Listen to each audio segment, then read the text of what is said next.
మరియ మత్తయి సువార్త 1:18 మరియ గురించి ఉంటుంది కదా. దీనురాలు పరిశుద్ధురాలు కన్యక అయిన మరియ దేవునిచే ఎన్నుకొనబడి క్రీస్తును గర్భమున ధరించి భాగ్యమును పొందెను.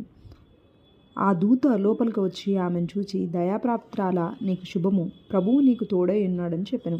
ఆమె ఆ మాటలకు బహుగా తొందరపడి ఈ శుభవచనం ఏమిటో అని ఆలోచించుకొనిచుండగా దూత, మరియా, భయపడకుము, దేవుని వలన నీవు కృప పొందితివి.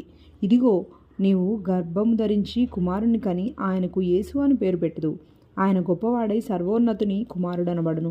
ప్రభు అయిన దేవుడు ఆయన తండ్రి అయిన దావీదు సింహాసనమును ఆయనకిచ్చును. ఆయన యాకోబు వంశస్థులను యుగయుగములు ఏలును. ఆయన రాజ్యము అంతయు లేనిదయ్యుండనని ఆమెతో చెప్పెను. అందుకు మరియా, నేను పురుషుని ఎరగని దానినే, ఇది ఎలాగ జరుగుతుంది దూతతో అనగా, దూత పరిశుద్ధాత్మ నీ మీదికి వచ్చును, సర్వోన్నతి శక్తి నిన్ను కమ్ముకొనును గనుక పుట్టబో శిశువు పరిశుద్ధుడై దేవుని కుమారుడు అనబడును. మరియా అనగా చేదు అని అర్థం. చేదనే మరియ జీవితాన్ని క్రీస్తుకు జన్మనిచ్చుడు ద్వారా మధురమాయను.